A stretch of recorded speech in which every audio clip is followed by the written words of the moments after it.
Before we start the podcast, a big shout out to our sponsors and partners, Pro Apparel. They're making waves in the health and fitness industry at the moment. They've got some great gym wear for men and women, so be sure to check them out in the link below. Right, let's get cracking with the episode. Sim, Marriage and Muscles, we're back. Another episode. Yes, we're back.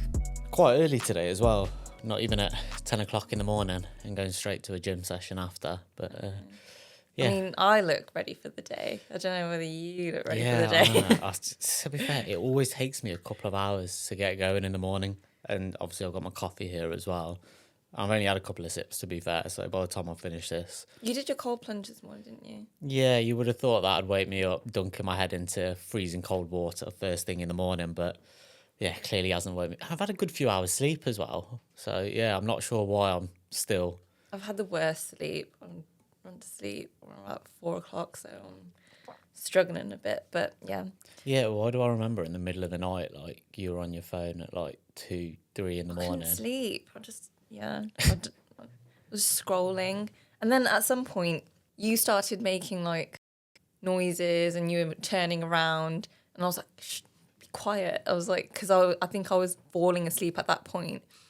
I don't know if you remember, but then you started like going like, Oh yeah, I remember you were like, "Oh, I'm trying to sleep," because I was just making really weird noises, and then I got my hand as well like that on my face, and I was just like, "Are you being for real?" And then you started laughing, and then, so I think you were like semi awake but asleep as well. So yeah, thanks for that. But I think as well, another congratulations is in order because you just done a crazy challenge again a couple of weeks ago. The 48-hour fast you did. Yes, I was in the middle of it in the last podcast, right? Yeah. Oh, yeah, I was about 15 hours in. Was it 15? Yeah, it was about 15 hours into the fast, and yeah, obviously finished the 48 hours. It was difficult. No, was it difficult? It was doable. I was hungry all the way through. Like, people kept saying to me, "Oh, like your hunger will kind of subside after kind of like 24 hours," which it did a little bit. But yeah, I did find it difficult. Like, I had like a bit of a low-key dull headache all the way through. Not like it was a manageable one, like a manageable headache. Like, I wasn't dying or anything. But obviously, my body wasn't used to not eating. I was having electrolytes and water only all the way through. But yeah, no, I was glad I managed to do it. And it felt good that I was able to, like, my body felt clean. It didn't feel like, it was nice to give my stomach a break, because it does kind of feel like your stomach's constantly working and churning to digest the food, right? So that was quite nice. And it was also quite nice to reward myself with a big ribeye steak, I think it was, and sweet potato fries. It was like the best ribeye steak I've ever had. Well deserved ribeye steak In my life, so that was quite nice. But I was eating it so slowly, because they say you should actually have a light meal when you're breaking your fast, especially when you've been fasting that long, because otherwise it can give you a stomach ache, like diarrhea or whatever. So every bite I was taking, I was just making sure that it was going to make me run to the toilet. So yeah, no, it was I was glad I did it. Do you know what, I want to do it regular, maybe every couple of months. I just don't like the fact, I didn't feel like I was losing weight during it, but I did lose weight. Like, you noticed it on me, right? Like, that size and muscle, I think I lost a little bit afterwards. The thing is with me, I lose weight really quick, but I put it on quick as well. So that's the only bit I didn't like. But the reason I did it wasn't for that. Obviously, it was for longevity reasons, right? And improve my general health. So yeah, maybe I'll do it again, and you can join me. Yeah. I'll see. I think I don't know if I can make it to 48 hours. Maybe 24 hours, because sometimes I think there's days where I literally live on one meal when I've got a manic day. So I think 24 hours is quite doable for me. I don't know whether 48 hours would be. I think because I get such bad headaches as well when I don't eat food. So I know you mentioned you had like it a isn't. dull There headache. isn't just adjustment period in that, to be honest. But you would manage it. This is what I mean. It's not like for anyone who's going to do it, you're not going to die. You're not nothing. Are you sure there's no like risks to having a 48-hour fast? I guess it's not for everyone, is it? Well, to be fair, like that's what my mum thought. Obviously, when she was like, "Oh no, I shouldn't be doing that stuff." She's got underactive thyroid. She's got what's it called? She's got autoimmune condition. But she was really keen on trying it for the health benefits. She managed it better than I did. Like, honestly, like, I was constantly hungry. She was walking around, keeping herself busy, went shopping, like, as if she wasn't doing it. And there was me completely over-exaggerating it at home, just constantly thinking about food and, like, oh, this is so tough. And, like, literally, she just breezed it. So, yeah. I remember I went to go see my friend and we were cooking or getting some food and you were like, tell me what you're eating. And I didn't want to rub it in your face. So I was like, no, don't worry. We're not having anything special. And you were like, no, tell me exactly what you're eating. This is one of the few times that I'm actually interested and I want the detail of what you're eating. I just wanted, tough for you. I just wanted to imagine the food and imagine the I was that fucking hungry. I was just constantly just thinking about food. But this is the one thing I did wrong. I was just sat at home constantly, not really doing much, watching TV. You need to keep yourself occupied. Yeah, you need to keep yourself busy. Because when I did towards the end of it, keep myself busy. Because I think when I met one of my mates, Pav, we played a bit of pool and stuff, and then as time went really quickly. So that I should have been doing a lot more. I did go to gym while I was fasting as well. I think I was like, is that recommended I was fine, but do that? again, that was just a tick over time wise. It's fine. Like I know other people that have done it. I think people think when you do this 48 hours, like, oh, you're gonna struggle. Your body's not be able to handle it. Your body's capable of a hell of a lot more than you think. So like even when I was training, I was fine. Like obviously, yeah, my strength was like I wasn't trying to lift loads, but yeah, I was. It was a relatively like normal session. I only did it to tick over. Really, just keep myself busy. Because to be fair, back in hunter-gatherer times, there were times where humans would probably go days on days without eating. So I guess the human body is conditioned to go through long periods of not eating. No, yeah, that's what I mean. I think our bodies are capable. It's just over time we haven't realised it because convenience is pushed in front of us. Food is so Breakfast, available. lunch, dinner, and obviously people have money to make, right, off the back of these products and foods and drinks and whatnot, and we're just the consumers of it. So, and by our convenience and probably now lack of discipline, we'll just want it all the time. So yeah, our bodies are capable of a lot more. But yeah, you can do the fast with me next time. I think I will do it again. I don't think I need. Well, to be honest, Actually, I lose weight very, very quick as well. I think you need to go on a major bulk first. Oh yeah, I'd have to go on like a super bulk first. Yeah, because otherwise, I think you'd lose too much weight. Yeah, I'd be interested in doing it. Yeah, no, we'll do it. Something interesting. We're going gym after, right? Yeah, we're going gym. Your brother, who I sometimes train with and never answers his phone, is now ringing me. Let's get him on the podcast. No, oh God. Let's get him on. I'm ringing him. I'm putting him on loudspeaker. Right. So this kid's meant to be training with me today. Never answers his phone.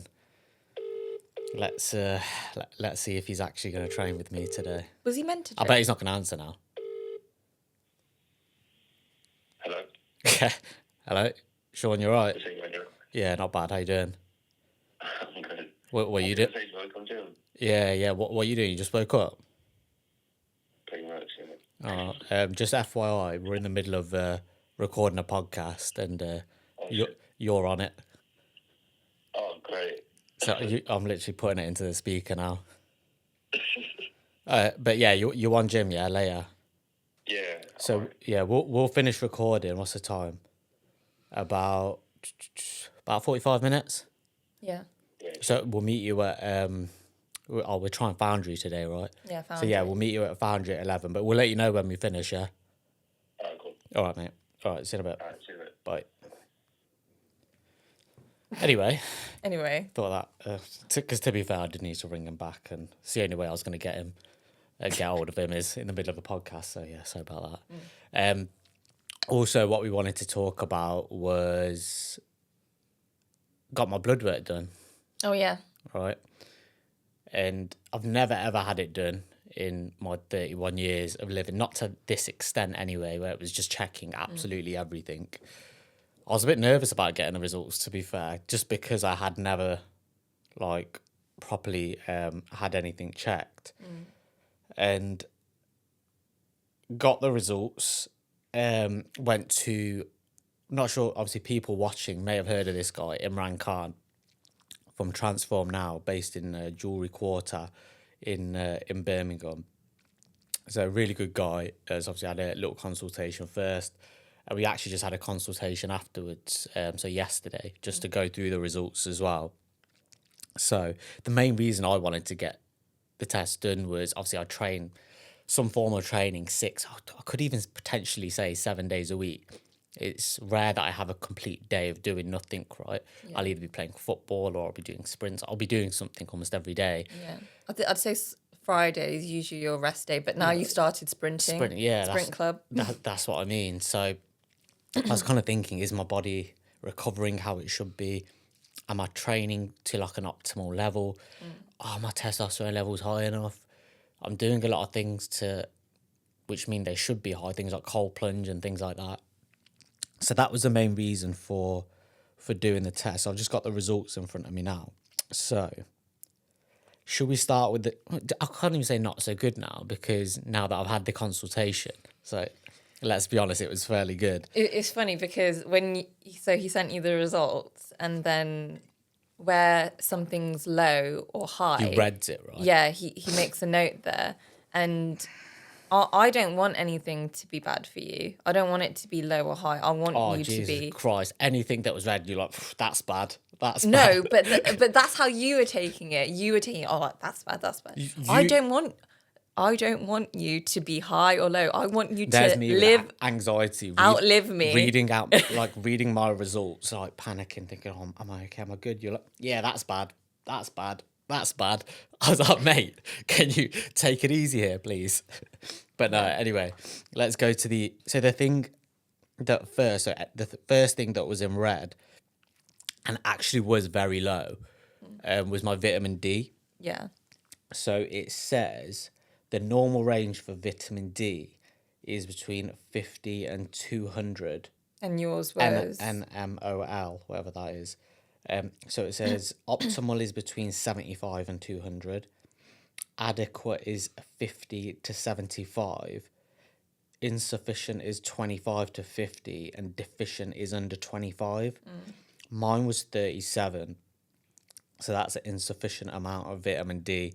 Right. And obviously our kind of genetics is, and a lot of kind of Asians, we are deficient in vitamin D, right? Yeah, it's not just Asians, it's just people with, darker skin colour. Yeah. It's harder to absorb the vitamin D, especially in England.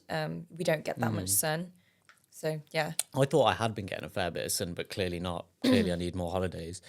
But, yeah. Used to go on holiday. Yeah, of course. But, yeah, I think he's obviously, we had a call yesterday, and he's told me a certain kind of vitamin D to start taking, obviously to start on a strong one just to get that initial boost. Yeah, it was 20,000. 20,000. Right? 3 times a week, and then thereafter 5,000 daily. Yeah. That was it. So, yeah, so that's what I need to do to rectify that. And then vitamin D, but if you're insufficient in vitamin D, what is the sort of effects and risks? Oh, so I think it can say things like muscle fatigue, joint pain. Yeah, I think muscle fatigue, joint pain, things like that. Tiredness is one of the key things. It also affects your mood as well, doesn't it? That's why people get more seasonal affective disorder. I'm always in a really good mood, though, don't you think? Well, sometimes. But yeah, no, I think there are a couple of the things. It's hard. I think I've been low in vitamin D for a while, but I've just probably gotten used to it. and like Yeah. there are probably ways where my mood has been a bit maybe, but I've not noticed it because it's become the norm. Yeah. Right. So yeah, it'll be interesting once once I start taking the tablet, see if I notice. Well, I've already started taking it, but it's a very low percentage, and now so I need to take the 20,000 one. So I'll see how I am after that. Also, what was in red initially was my cholesterol. When I seen that, I was like, how is my cholesterol high? Lately, I had been eating a lot of fatty sausages and bacon. So I thought, is that... And you cook with a lot of butter as well. So I thought, is that a contributing factor? So you have two different types of cholesterol. You have your HDL and your LDL. So it's your good cholesterol and your bad cholesterol. So it did say... What's good cholesterol? Is that like good fats that you get from like peanuts and avocado? Is that the good cholesterol? I knew you were going to ask me all these science questions like I fucking have a clue. Why are you asking me this stuff? I don't know. What? I'm trying to sound like I know what I'm fucking talking about here. I don't have a fucking clue. That's to be continued then. We'll find out on the next podcast for you guys. Anyway, so it says, my LDL was low. I think, and I might have this the wrong way around, so don't clip this up, people. But yeah, so my LDL was high, my HDL was fine. But he said because my HDL, he said it was outweighing the LDL or something like that. You mean again? The LDL was outweighing the HDL? No, because my LDL was high. Oh right, okay, sorry. I'm getting confused.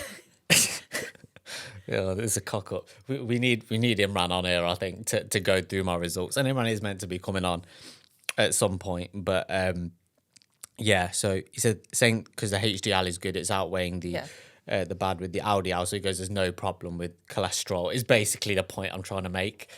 I don't know anything above and beyond that. So that's good. So there was that, and creatinine.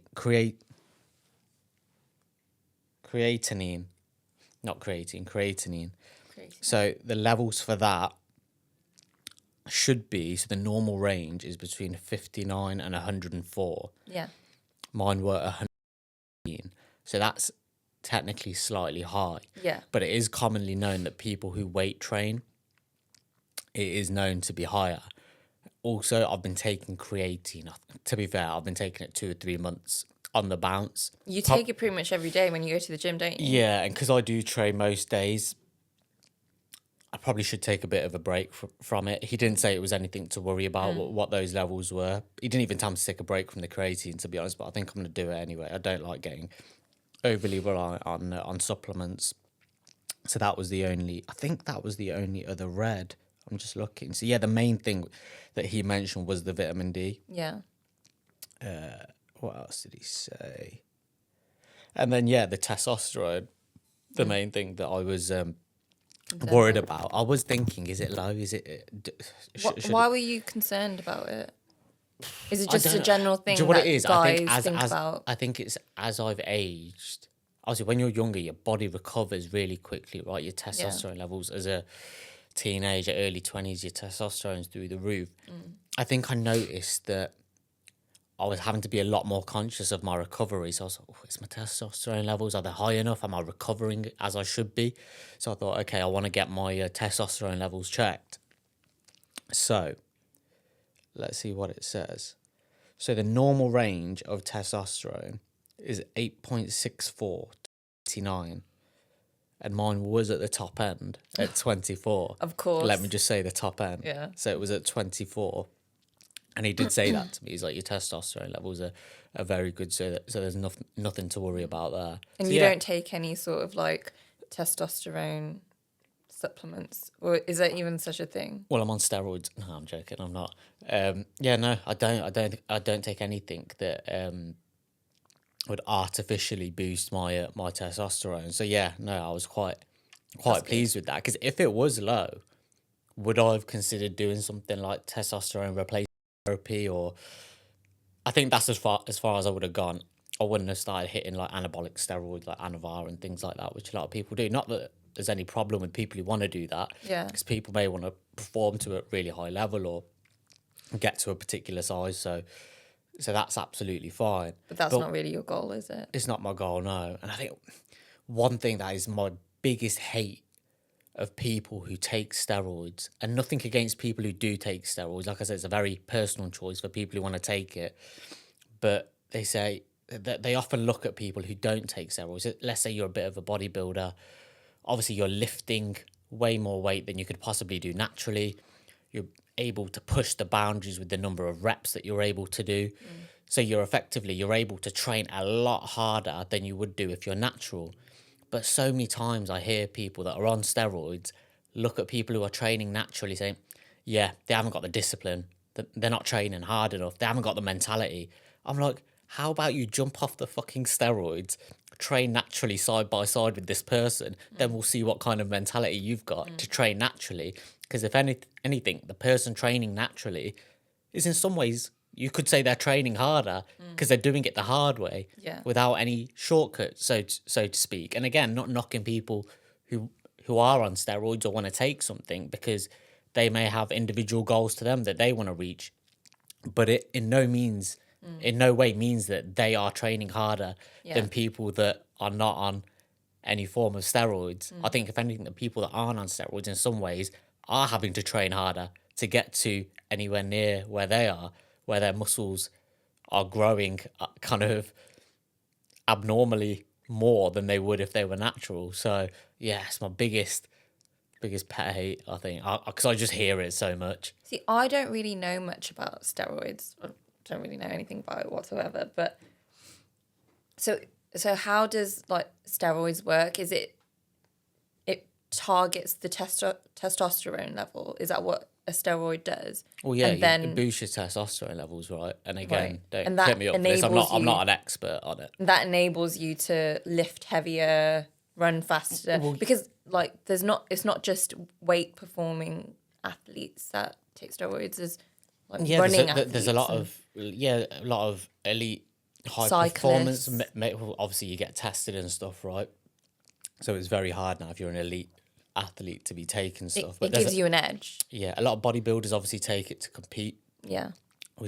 And the good thing is a lot of people get their blood work and things checked nowadays as well to make sure they do it in a safe way, which is why I don't knock anybody who wants to be on any kind of performance enhancer, because it is so common now as well. And obviously one thing I actually mentioned on my social media page is when I was younger, and probably I was far too young to be even thinking about taking something. And to be fair, I don't think I ever did at that age initially think about taking something. But somebody, funnily enough, who was working in the gym got in my ear about, like, 'cause I was already quite ripped and lean from boxing. And he was, oh mate, he's like, you'd look wicked if you jumped on something. You'd look really good. And it started getting into my head because I thought, oh, okay, social pressures. I was thinking, oh, okay, I would look really good. Like, yeah, if I took it, should I? Yeah, I was about 19, and obviously your testosterone level was already high then, and I didn't need to take it. I was already in good shape, and it was a testosterone booster called EPI. I don't even think they sell it anymore. But yeah, if I was competing in any kind of form of elite sport, it would be classed as a banned substance, 100%. But on the spectrum of steroids, where would you put that? I don't know, because I don't know enough about steroids. All I know is it definitely had a massive impact on my muscle growth. Right. The first day I took it, it was in a tabular form. Oh, so you didn't have to like inject yourself or anything? No. It was in a tabular form. I felt my bench press go up by about 3-4 reps in the first 1 or 2 days. I knew I was doing something that my body naturally wouldn't allow me to do. Really? Like, it was That's mad. making me gain that much strength that quickly. It was like a 6-week course, like 2 or 3 tablets a day, I think it was. And I started putting on size very quickly. My appetite was going up. I was eating more. But yeah, the strength-wise, it was just going like I was training 5 days a week. I remember weight training, and I was just able to do rep after rep without getting tired. So usually where you'd hit a point of failure, I was just bursting through it. Like I would just push my body to such lengths which I couldn't before. And so that was for 6 weeks. I think I did it, but it was great. Like I was lean anyway, so I wasn't going to lose that unless I had a crazy amount of calories. So I was already lean. It just made me put on a hell of a lot more muscle and size. What about guys who aren't lean and they take it? What does that do to their body then? This is what I mean. I think some people think they can just take it and it will just automatically. That there is an element of hard work involved, and I did Right. train. Really, I already had that work ethic before I went on it. Yeah. I already had that base structure foundation of boxing and things like that. So it wouldn't be a case of. It's very individual to the person who takes it. There's so many like other factors that come into play, like what's your diet like, what's your movement like, are you training properly, like how's your form, what is your training routine, what's your body composition when you start. There's so many factors that come into play. But I think I remember, because you know me, I'm into my sports like football, boxing and whatnot.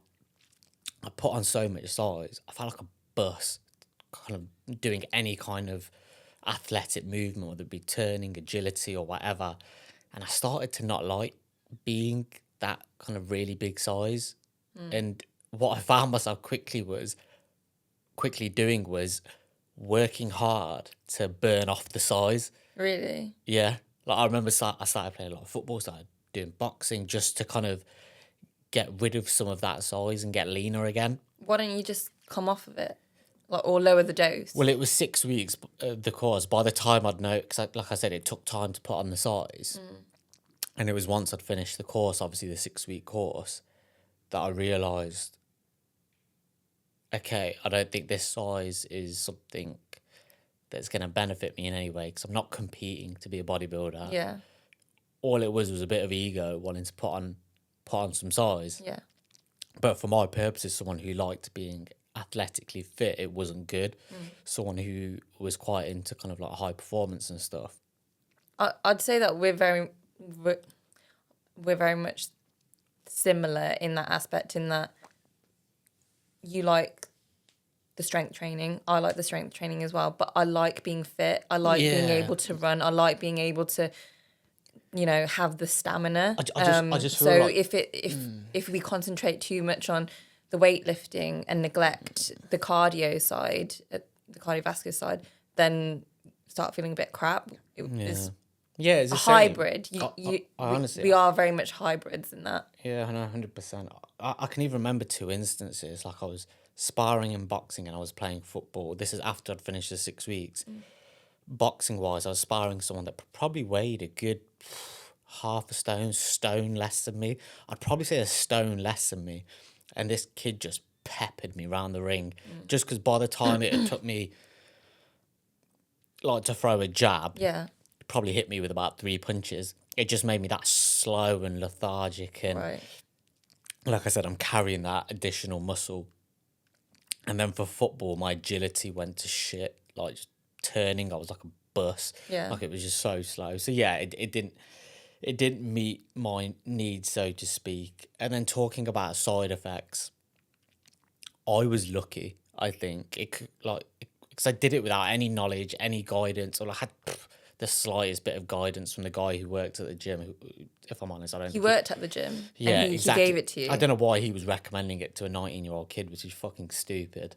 Did he make? Was it quite expensive? Nah, it wasn't. It was wasn't? obviously it's affordable for a 19-year-old kid. Probably all in, I probably paid about £80 or something. Really? It probably wasn't even the safest thing to take. Well, it's not on the shelves anymore, and I don't know of anybody who takes it. At the time, I knew a couple of people who were taking it, but side effect wise, I think the worst thing for me was the acne. I broke out with a lot of acne at the time. Definitely like at that time, like shoulders and back and stuff, which is quite common to do. In the moment, you don't really think about it, you're not bothered, but it's over time, you start becoming more conscious of it. And it took me a good couple of years for that to kind of clear. It was such a fucking headache. But now on the surface of it, when I see what side effects other people get, I was so fucking lucky. Like I've seen people who have had like crazy gyno. I've seen people like with their moods. I remember I was living with a guy at university who took it, and it definitely did some crazy things to his mood. Like he had Really? some crazy mood swings. Yeah, no, Like 100%. violent, aggressive, or Aggression. like depressed? Yeah, depressive? aggression. I'd probably say. And again, that can be the same with a lot of different steroids, I think. So I think if there's one thing you see when people take steroids, automatically they think when they put on some muscle that they've all of a sudden become this hard man who knows how to fight, who can now start throwing their weight around. So I think that could be with any... And again, I think that's quite individual to the person.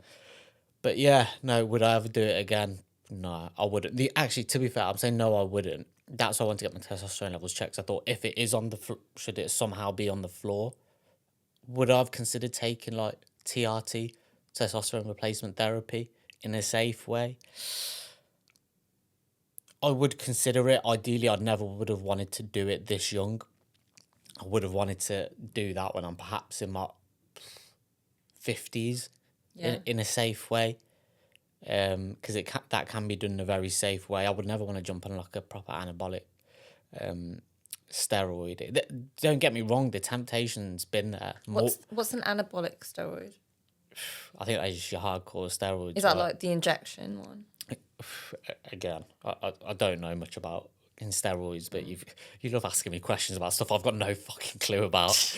What? I feel like this is a genuine question. No, I genuinely don't know the actual terminology of it, but I know what the different types. Do you know what? That's what I need to do. I need to get someone on this podcast to tell us about steroids. But yeah, like I think with all guys there's a temptation there because there is a pressure social media wise to look in shape.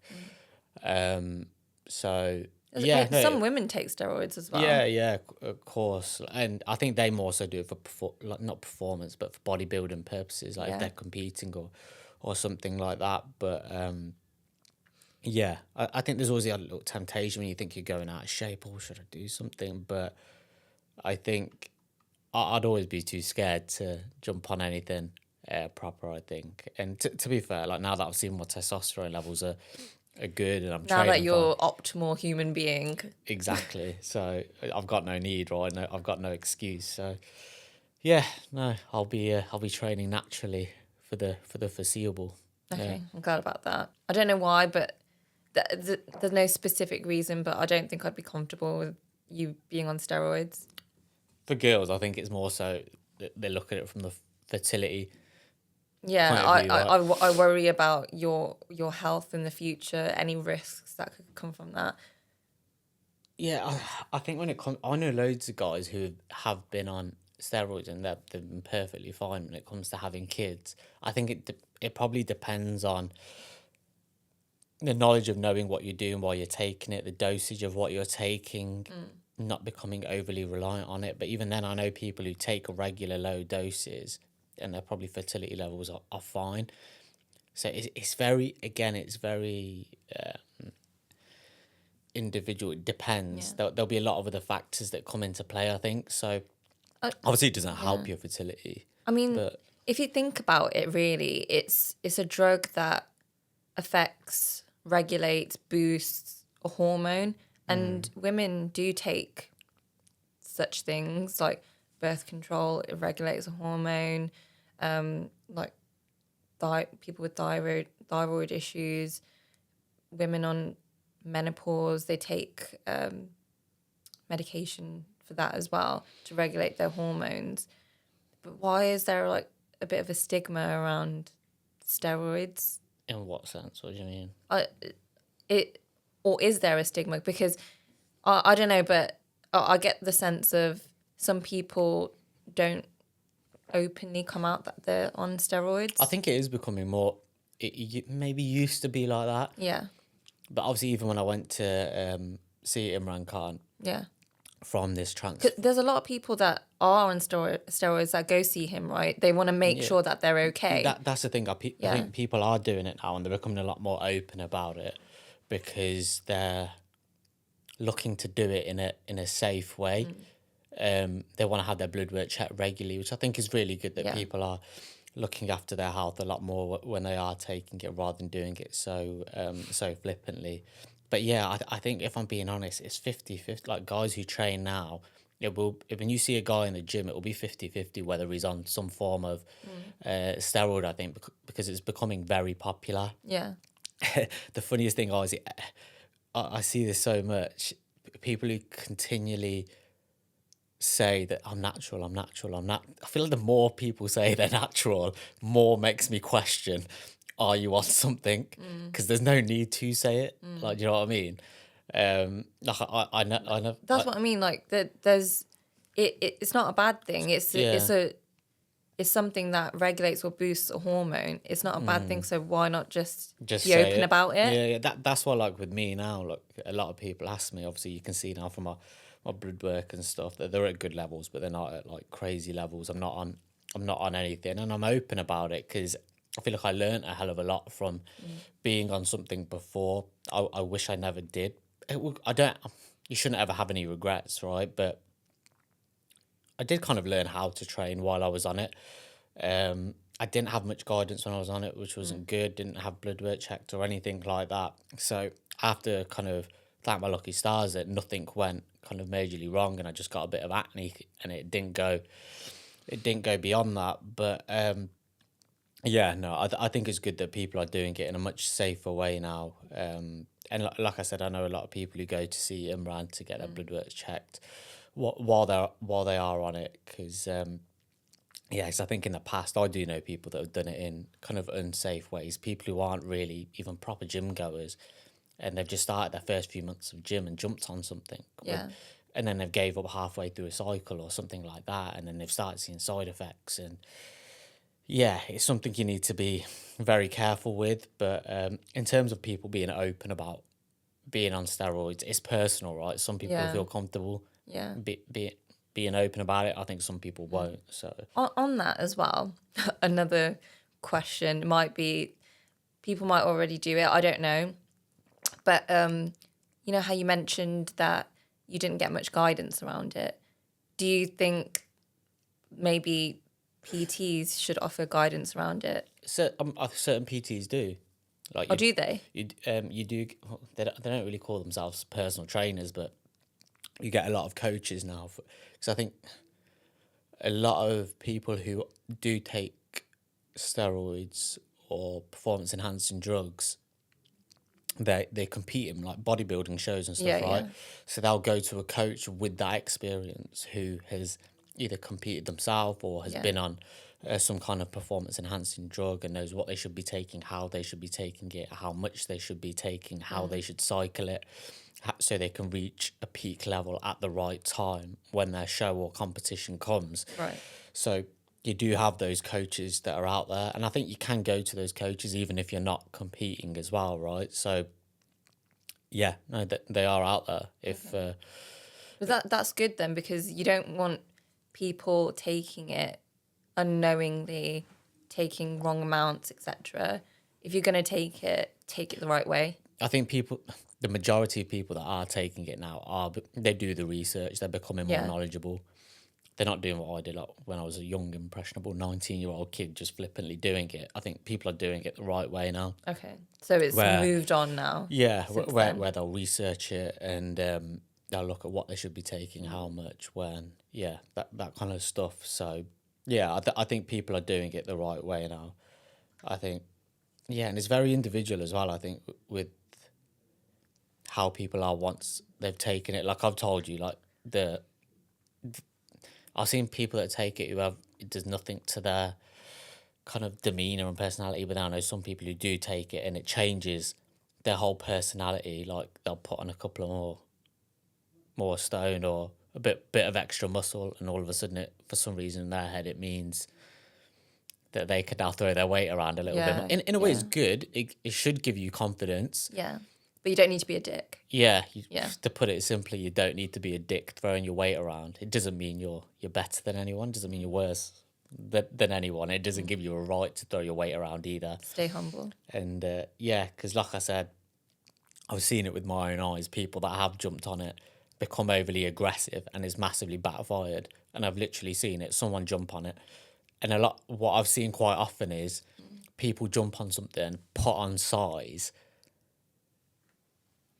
and then they'll use that to think, oh, people can see that I'm now big. I'm going to use this aggression to my advantage, throw their weight around, thinking that they can call people's bluff. But sooner or later, someone will give it back to them, and either they'll get knocked the fuck out or that they'll go back into their shell. I guess it's karma, isn't it?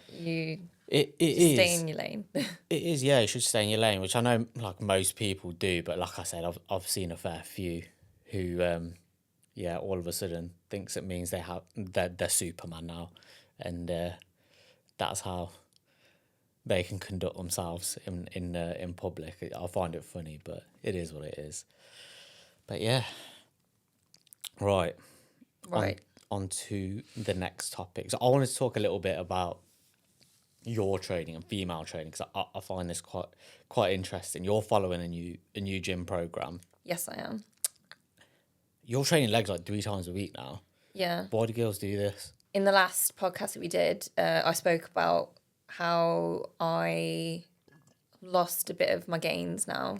That's through not really eating that much, and I wasn't training very well in these past month or so.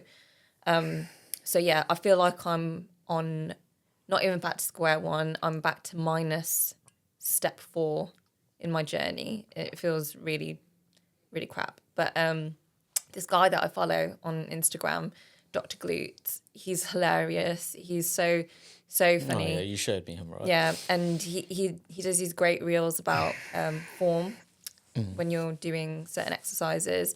And he's brought out this free workout guide to help build your glutes. This follows on to something else. I suffer really badly from hay fever.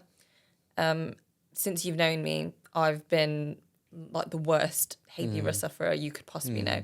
Soon as March time hits, March to I'd say September, I'm suffering. I can't eat, I can't sleep, I can't go out, difficult to work, constant headaches, the fatigue, it just makes me feel.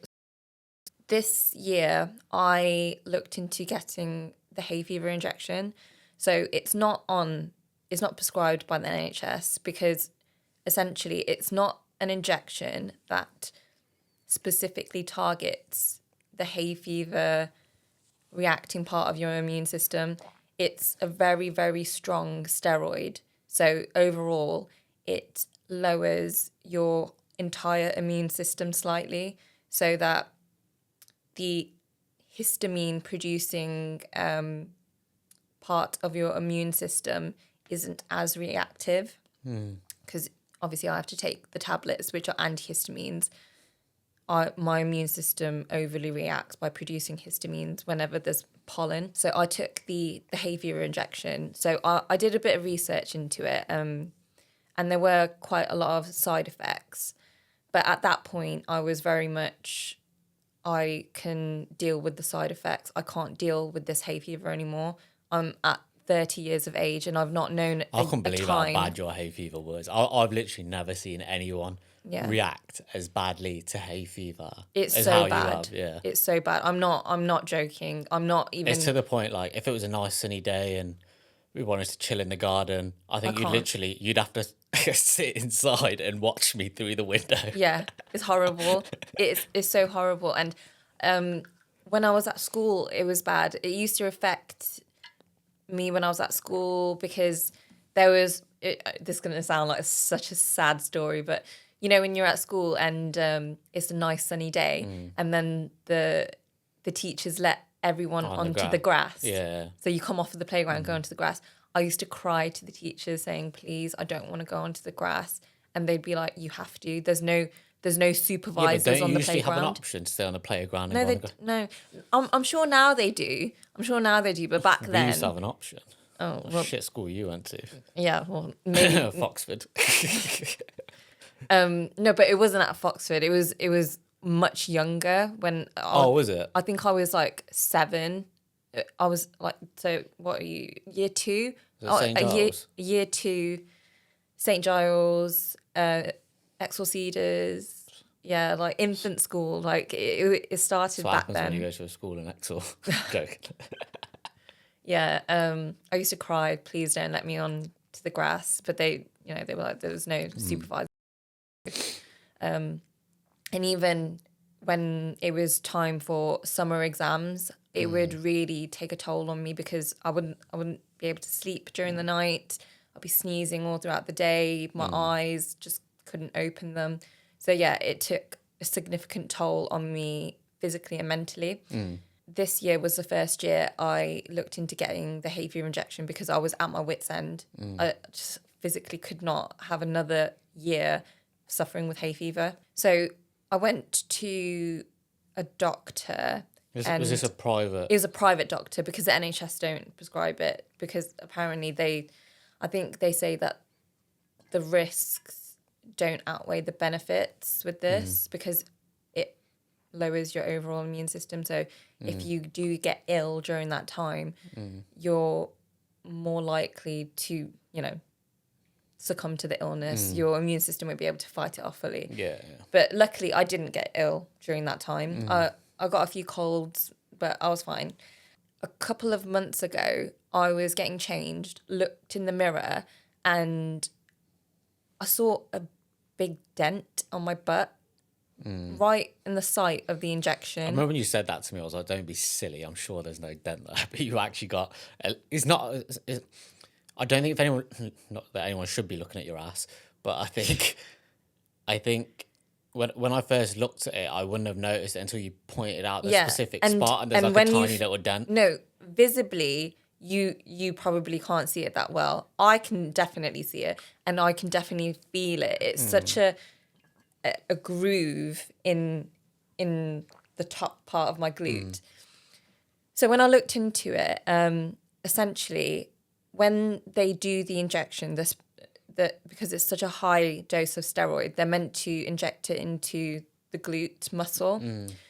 My glute, it has a lot of soft tissue over it, and he injected it quite a bit high up, where it's more soft tissue.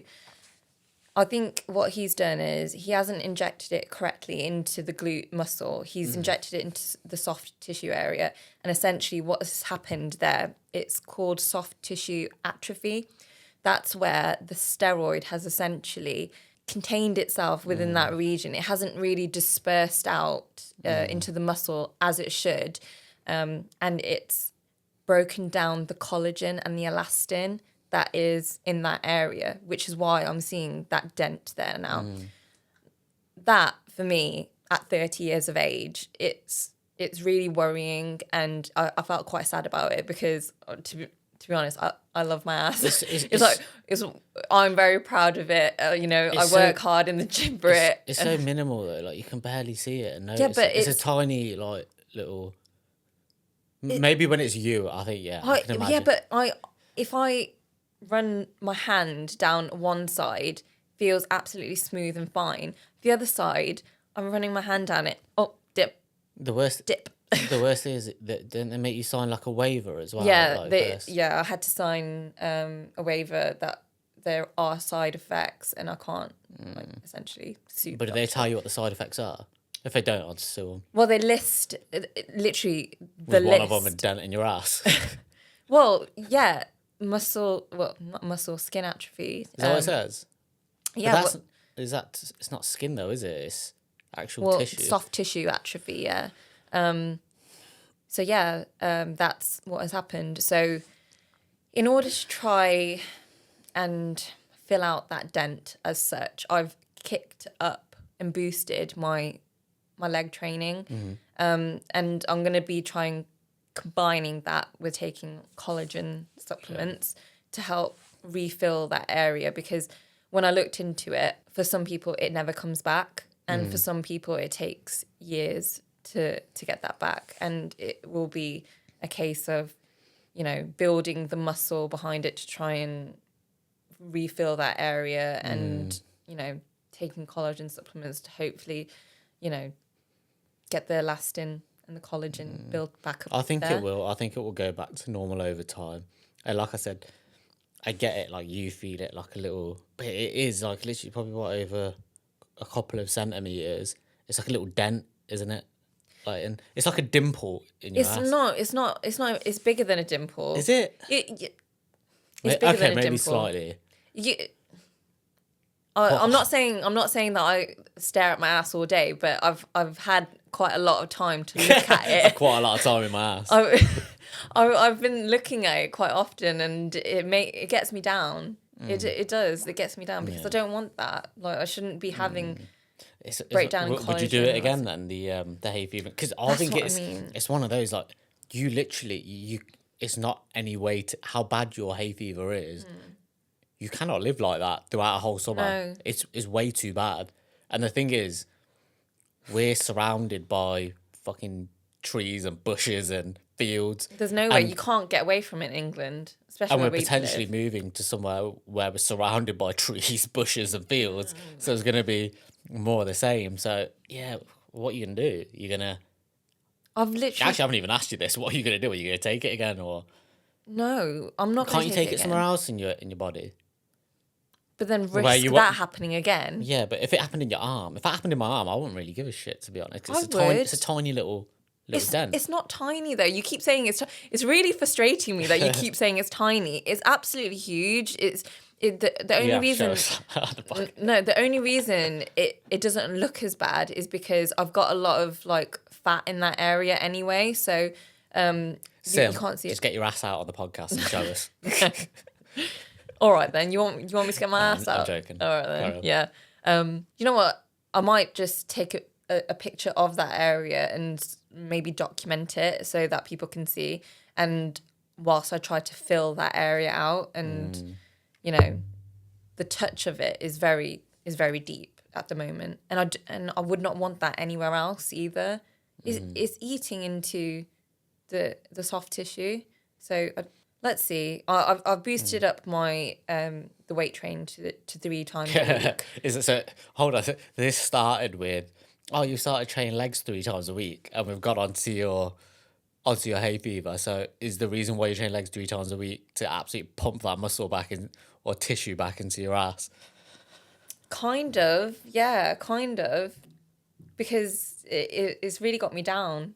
I know it's so superficial, but yeah, I don't want that thing there. If I had known that that could have happened, I probably wouldn't have taken it as much as It's such the a weird, suffering from the hay fever weird was. side effect. I don't think you would ever kind of think about that potentially happening, right?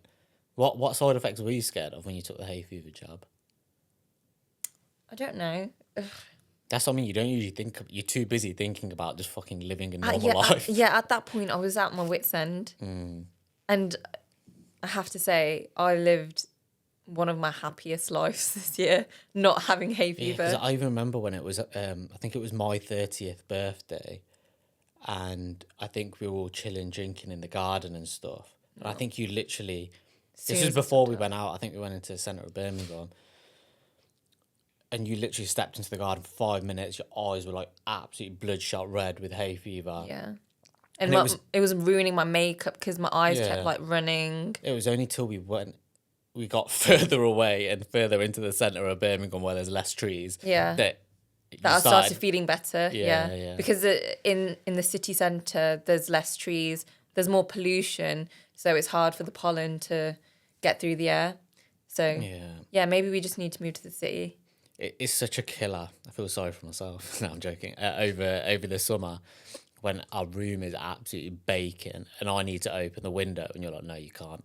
Yeah. And I'm just there as a fucking sweating my ass off. No, but then sleeping. we've got an aircon unit now, so actually, but we can't use that because the pipe goes out the window. The window. So yeah. So are you going to take it again then? I don't know. To be continued. Let me see how the dent fills out. But at this point, no. Because I don't want that to happen again. You should up your calories.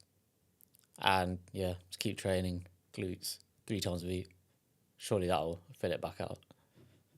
I don't know. Let's see. Because it's more of like a collagen, elastin issue at this point. It's not the muscle. I'm just trying to build the muscle so that the muscle kind of pops it back up, if that makes sense. But yeah, let's see. There was one thing we want to do, which we're going to save it. I don't even want to give anybody an We'll save it inkling for of next this. time. Yeah, I wanted to give people a bit of a teaser into what we're going to... Because we thought of this on the car on the way here, right? Yeah. And it's a bit of a... It's a My Wife and Kids, if anyone's seen that show, inspired. I love my kids. Inspired kind of back and forth, should we say, which may even give you clues. Couples therapy. Yeah. I would.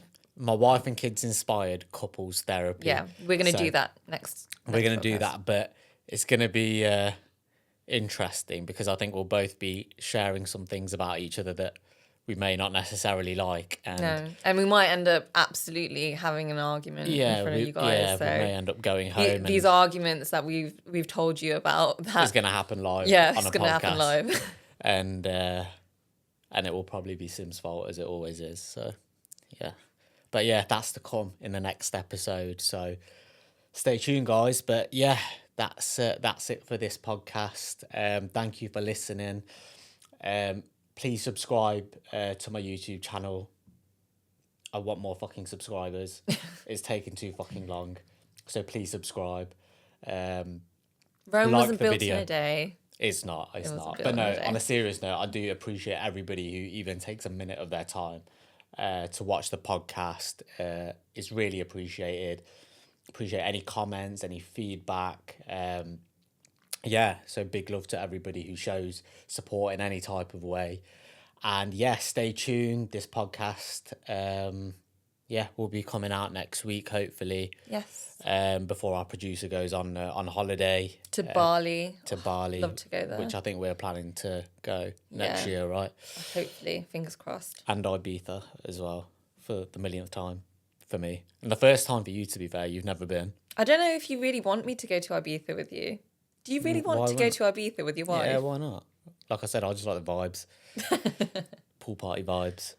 But yeah, no, I'm trying to wrap this up, but we just keep starting a conversation. But okay. Yeah, no, thanks for watching, guys. Please do like, subscribe, and follow mine and Sim's journey on social media as well. We post a lot about our